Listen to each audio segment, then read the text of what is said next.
Historia en 5 minutos. Bienvenidas y bienvenidos a Historia en 5 minutos. Yo soy Alejandra y hoy vamos a hablar de uno de los grandes descubrimientos del siglo XX, de la tumba de Tutankamón. Nada más y nada menos. Así que, bueno, te dejo abajo en descripción los capítulos del vídeo. Te voy a dejar, pues, de todo lo que vamos a hablar, que no va a ser poco, así que lo de los 5 minutos se va a quedar en el olvido, lo siento mucho. Y vamos a hablar de quién era Tutankamón, por qué fue importante, cómo fue el descubrimiento, así como los grandes tesoros que hay en su cámara funeraria y nada más y nada menos que de su momia.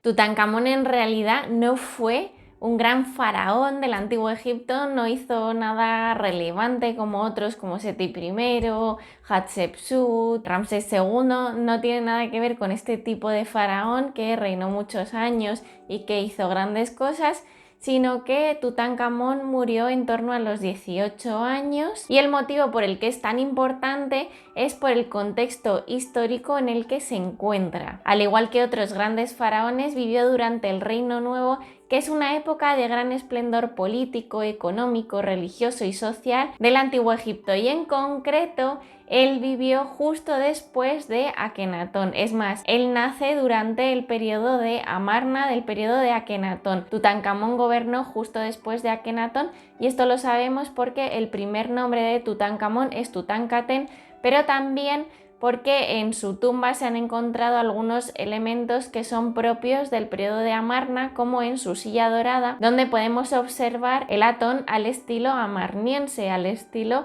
de la época de Akenatón. Y además, poco después de la muerte de Tutankamón, acaba la dinastía 18 egipcia. Y ahora vamos a hablar nada más y nada menos que del descubrimiento de la tumba de Tutankamón, de este gran hito de la arqueología del siglo XX. El 4 de noviembre de 1922, Howard Carter y su equipo se encontraron con los primeros peldaños de la tumba de Tutankamón. Esto puso fin a varios años de trabajo arqueológico en el Valle de los Reyes por parte de Lord Carnarvon y Carter. Lord Carnarvon y Carter habían estado trabajando varios años juntos y desde el año 1917 comenzaron a trabajar en el Valle de los Reyes. Los dos y su equipo no encontraron nada hasta 5 años después. Incluso en 1921 Carnarvon quiso abandonar, pero Carter se ofreció a pagar la campaña arqueológica si no salía nada el año siguiente. Por suerte para Carter, la tumba apareció el 4 de noviembre. La entrada de la tumba había sido tapada por los escombros de la tumba de Ramsés VI, un faraón posterior a Tutankamón, por lo que ya en el Reino Nuevo se tapó la entrada e impidió que los ladrones de tumbas accedieran a ella, aunque sí que es cierto que hubo 2 intentos de robo de la tumba, pero acabaron, por suerte, sin éxito. Y en este momento vamos a hablar de la cámara funeraria de Tutankamón. A la cámara funeraria se accedía a través de una antecámara que estaba sellada. Como podemos ver claramente en esta imagen, había 2 guardianes que custodiaban la entrada de la cámara, que estaba sellada, y de hecho en la entrada pues podemos observar numerosos sellos. Una vez que se abrió esta parte, se accedió a la cámara funeraria. Dentro de esta cámara funeraria se encontraron que, aparte de estar ricamente decorada, contenía nada más y nada menos que 4 tabernáculos o 4 capillas doradas que recubrían el sarcófago del faraón. De hecho, ocupaban prácticamente todo el espacio sin apenas dejar lugar para meter más cosas. Pero esto no fue un problema porque en la tumba había suficiente espacio y de hecho tenemos luego también la cámara del tesoro, que eso es otro tema completamente diferente.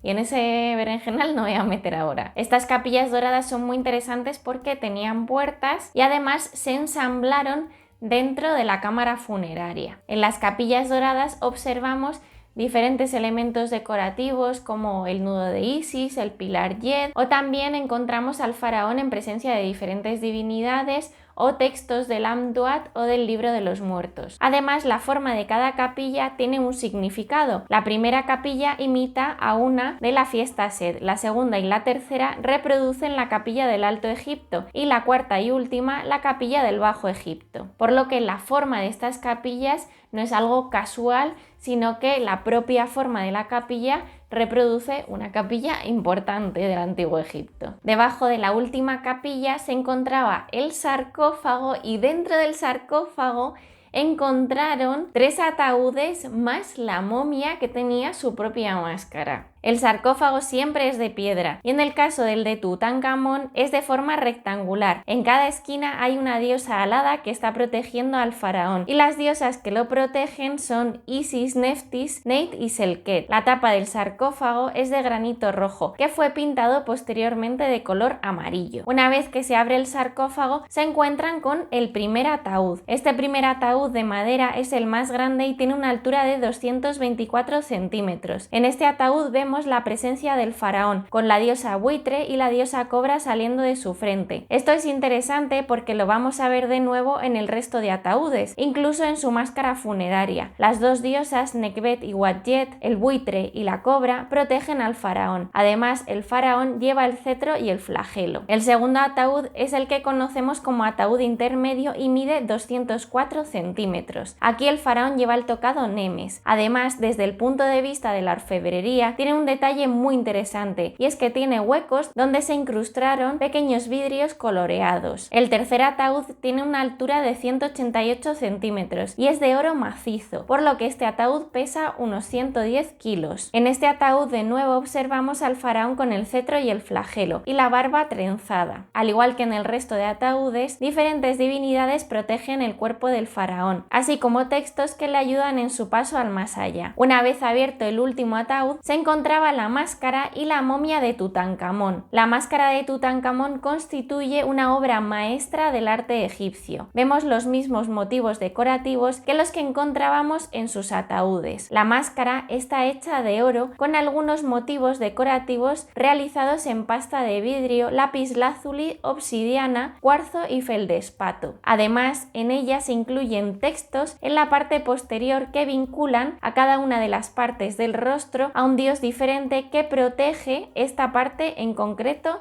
de la cara del faraón. Por lo tanto, todos estos elementos que recubren la momia, el cuerpo del faraón, forman parte de una protección mágica del mismo para su tránsito en el más allá y también para que todos los espíritus del difunto se mantengan unidos por toda la eternidad. Sobre todos estos espíritus del difunto ya os hablé en otro vídeo que os dejo por aquí.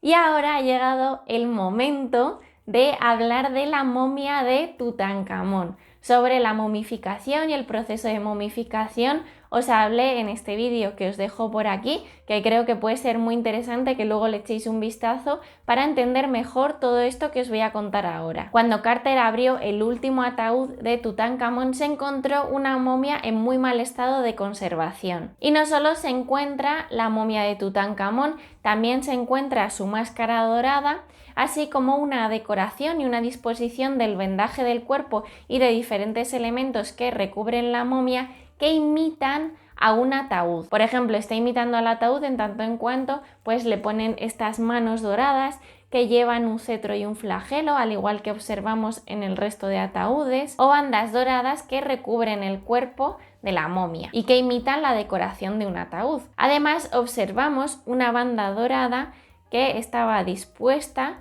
sobre el vientre del faraón y que contiene una decoración con un pájaro ba, con el pájaro ba del difunto. La posición de los brazos en la momia de Tutankamón no es la habitual en una momia de esta época y la incisión para sacar las vísceras es demasiado grande también. Una anomalía de esta momia es que no se rompió el diafragma para acceder a los pulmones durante la evisceración y no hay rastro del corazón, lo cual es muy raro. Se ha pensado que quizá la falta del corazón es por el estado de conservación de la momia y el trato que se le dio ya por parte de los arqueólogos de principios del siglo XX. Porque si los embalsamadores lo hubiesen quitado sin querer o si le hubiese faltado el corazón en su momento, los sacerdotes que hicieron la momificación hubiesen puesto un corazón de sustitución o algún elemento en la cavidad que lo sustituyese. Otra curiosidad de la momia de Tutankamón es que momificaron el pene erecto en vez de flácido, que es lo habitual en las momias de esta época. En cuanto al tratamiento de la cabeza, no sabemos con seguridad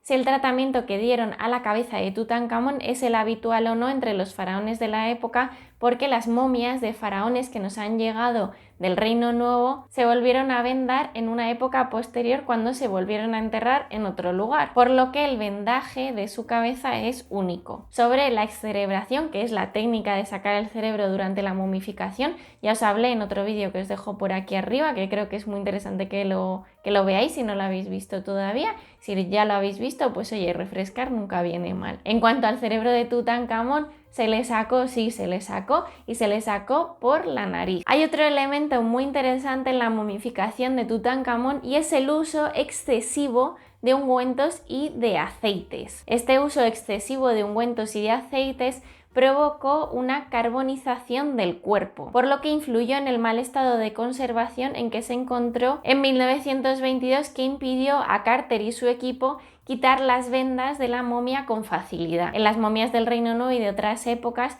es habitual el uso de ungüentos, de aceites, de cera de abeja, pero lo que no es habitual es encontrar este exceso en su uso. Hay una hipótesis sobre por qué se utilizaron tantos ungüentos y tantos aceites, y es que probablemente tenga que ver con el simbolismo del color negro en Egipto. El negro se vinculaba con el limo que dejaba el Nilo tras la crecida. El limo era un fertilizante natural y era de este color negro. Por ello llamaban a Egipto Kemet, la tierra negra. Por lo que es posible que el excesivo uso de resinas, de ungüentos en la momia de Tutankamón tenga relación con esta simbología del color negro de Kemet y su relación con la fertilidad de la tierra. Además, seguramente tiene relación con la vinculación entre Tutankamón y Osiris, que de hecho en la decoración de la tumba de Tutankamón observamos una gran presencia de Tutankamón como Osiris, porque ellos creían que en el paso al más allá el faraón se convertiría en Osiris, por lo que al mostrarse de esta forma negruzca estaría enfatizando su relación con el dios Osiris, porque Osiris no solo es el rey del más allá, sino que también tiene una relación con la fertilidad de la tierra y la capacidad regeneradora de vida. Por otro lado, Carter, durante este proceso de desvendar la momia, se encontró con aproximadamente 150 amuletos que recubrían el cuerpo del difunto. Y ahora vamos a hablar de las causas de la muerte de Tutankamón. ¿Murió o no de una forma violenta? Por los estudios que se han hecho de su momia, no parece que Tutankamón tuviese una muerte violenta. Murió en torno a los 18 años por los estudios que se han hecho de su momia y de sus dientes. Por otro lado, parece ser que medía unos 167 centímetros. Vamos, que era un poquito más alto que yo mido 164, 1,64, así que éramos prácticamente de la misma altura. Hay muchas hipótesis sobre las causas de su muerte. En primer lugar, parece que la consanguinidad afectó al sistema inmune del faraón. En segundo lugar, por los estudios que se han hecho de su momia, sufría malaria en el momento de su muerte. Y, por último,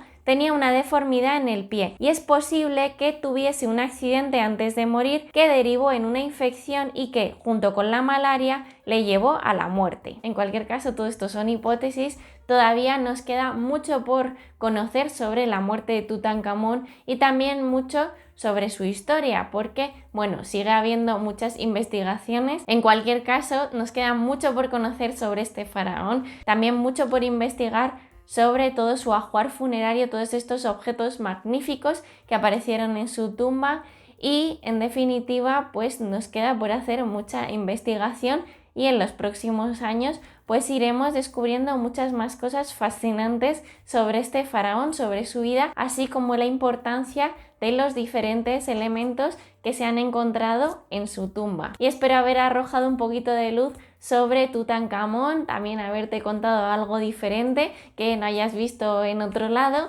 y, en fin, haberte aportado valor, contenido de calidad que para mí como investigadora y como egiptóloga es muy importante. Así que dicho esto, nos vemos pronto en el próximo vídeo de Historia en 5 minutos. ¡Hasta luego!